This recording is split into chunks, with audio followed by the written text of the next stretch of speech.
बोलो जयकारा बोल मेरे श्री गुरु महाराज की जय।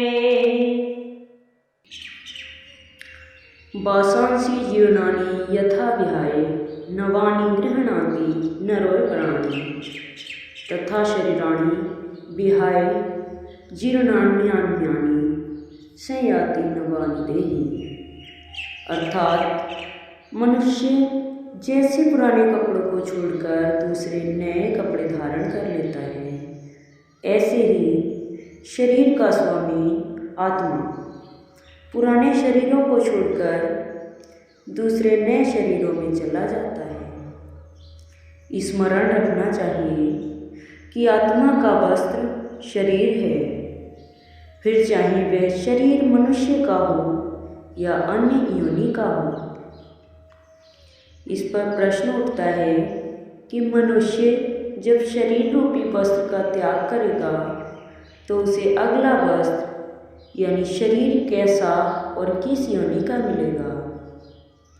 इस विषय पर श्री परमहंस दयाल जी महाराज जी ने एक बार श्री वचन फरमाए कि उपनिषदों में यह वर्णन है कि मनुष्य अपनी कामनाओं के अनुसार उस जन्म को पाता है जहाँ पर वह उनकी पूर्ति सरलता से कर सके।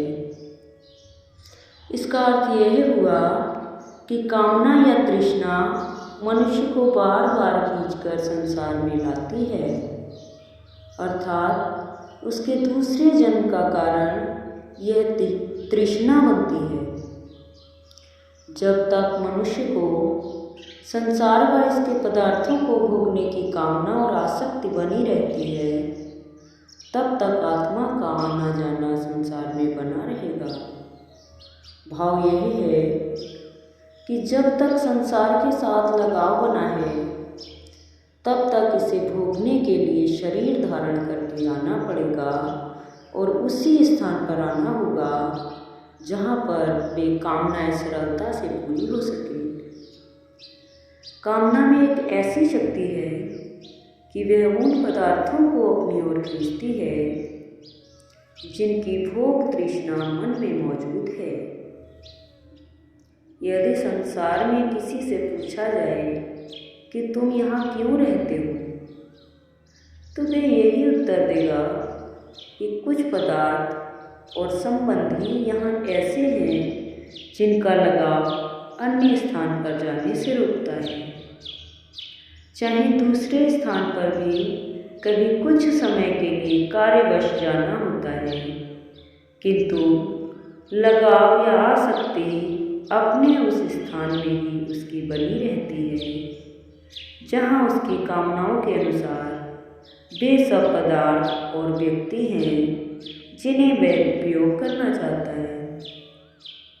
तात्पर्य यह है कि जब तक संसार में लगाव है, तब तक आत्मा को जन्म मृत्यु के चक्र में उलझे रहना पड़ता है। यदि कामना या लगाव मिट जाए तो निश्चय ही इस चक्र से मुक्त भी हो सकता है।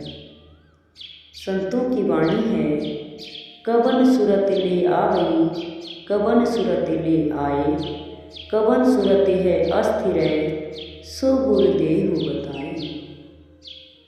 बास सुरत ले आ गई, शब्द सुरत ले जाए, परिचय सुरत है अस्थिर सो गुरु दिया बताए। भावार्थ, प्रश्नोत्तर की इस वाणी में पहले पूछा जा रहा है कि इस संसार में सुरति को अथवा आत्मा को निज लोक से कौन लेकर आता है। अब फिर से इसे वहाँ कौन लेकर जा सकता है और कैसे यह सुरति अपने मुकाम में स्थिर होगी। अब उक्त प्रश्नों का उत्तर दिया गया है कि जीव की सुरति को उसकी वासना निज देश से खींच लाई है। इसे ऊपर के उस सत्यलोक में ले जाने का एक उपाय है कि इस सुरति को शब्द के साथ जोड़ दिया जाए।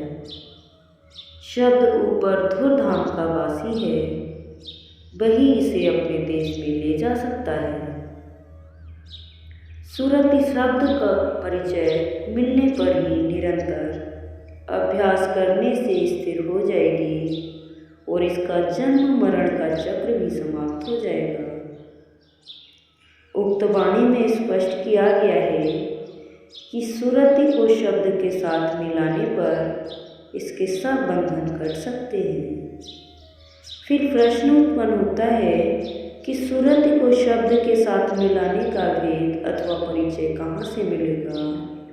तो उत्तर मिलता है, शब्द उपदेश जो मैं कहूँ, जो कोई माने संत, कहें कबीर विचार गए, ताहि मिलावो कंत।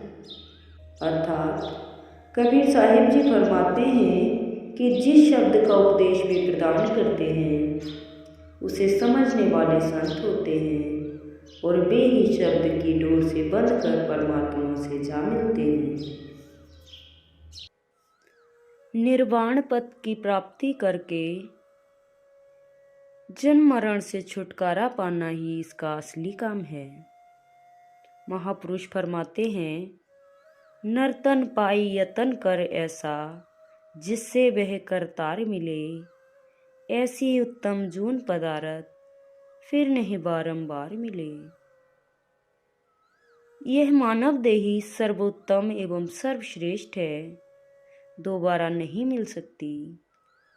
यह भी पता नहीं कि कब हाथों से निकल जाए, इसलिए इससे वह काम कर ले, अर्थात मालिक को प्राप्त कर ले। मालिक को प्राप्त करना और अपने भंडार से मिलना ही वह असली काम है जिसके लिए मानुष देही मिली है। यह पंच भौतिक शरीर तो साथ जाएगा नहीं, यहीं पर ही रह जाएगा। समय पूरा हो जाने पर यह मिट्टी की ढेरी बनकर रह जाएगा। 5 तत्व अपने तत्वों में मिल जाएंगे। अब इंसान को सोचना है कि किस चीज़ को मालिक से मिलाए। वह चीज़ इंसान के अंदर महान शक्ति आत्मा है जिसकी इसको पहचान नहीं। यदि इसकी पहचान हो जाए तो मानो परमात्मा की पहचान हो गई। महापुरुष फरमाते हैं, जिन यह एक को जानिया तो जानो सब जान, जिन यह एक न जानिया तो जानो सब अजान।